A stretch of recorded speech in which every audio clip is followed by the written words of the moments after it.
시간이 3분밖에 이게 없어서 또 열심히 얘기하다 보니까 열심히 얘기를 하다 보니까 영상을 보여드릴 괜찮습니다. 저희 딩딩대학에 들어오셔가지고 네, 직접 보시면 됩니다. 딩딩대학에 꼭 들어가셔서 예. 지금 물가와 금리가 오르는 그 원리에 대해서 확인을 해보시고요.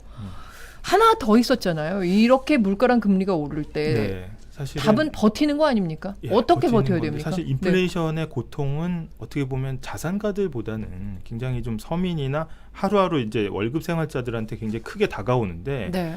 사실 그만큼 물가가 오를 때 월급도 오르면 이상이 없겠죠. 하지만 네. 대부분 그렇지가 않단 말이죠. 그랬을 경우에는 일단 첫 번째로는 본인의 지출, 그 다음에 어디서 돈이 나가는가를 일단 파악하는 게 첫 번째입니다. 네. 왜냐하면 이제 인플레이션은 사람들이 인지를 할 때 예를 들어서 100만 원짜리가 120만 원이 됐을 때는 야 20%는 올랐어 이렇게 얘기하지만 4천 원짜리 커피가 5천 원 됐을 때는 맞아요. 1,000원 올랐다 이렇게 얘기하죠. 그게 25% 오른 거거든요. 그렇죠. 더 오른 거죠. 예, 그렇게 따지면 어떻게 보면 작은 금액일수록 인플레이션에 굉장히 둔감해질 수가 있다. 그렇기 때문에 이 인플레이션이 거세게 올 때는 주변의 작은 지출부터 꼼꼼하게 좀 따져봐야 된다는 조언을 드릴 수가 있고요.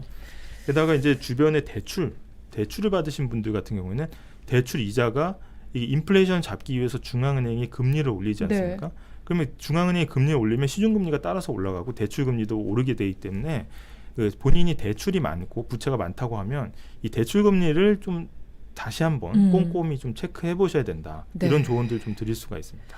그래서 딩딩대학에 가시면 딩딩경제 2강 제목이 뭐냐면 예. 나도 모르는 사이에 벼락거지. 예. 제목부터 아주 뭐 시선을 확 사로잡습니다. 네.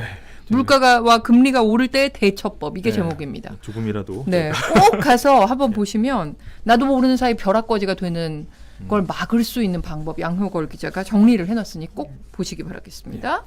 자, 여기에 또 뭐 현금뿐만 아니라 주식에 대한 자산 이런 예. 데에 대한 점검도 좀 필요하죠. 사실 이제 금리가 오르면서 주식시장이 지금 조정을 네. 받는 국면 아니겠습니까? 이제 금리가 많이 오르면 이제 돈을 빌려서 투자하기가 굉장히 까다로워지기 때문에 이자 비용도 많이 네. 나가고 주식시장은 사실은 조정을 받을 수밖에 없는데 그 사이에서도 좀 버텨서 어떻게 하면 좀 안정적인 수익률을 꾸준히 볼 수 있을까 네. 하는 어떤 검증된 네네네. 투자 철학들을 예. 조금 쉽게 설명을 해놓은 게 3강입니다. 그래서 그래서 뭐 인플레이션 방어주라든지 네. 이 경기를 조금 방어하는 소비재, 필수재 이런 주식들 이런 네. 것들에 대한 개념, 성장주, 가치주 이런 것들 좀 설명을 아주 밀도 있게 있게 딩딩대학 3강에 준비되어 있다고 합니다.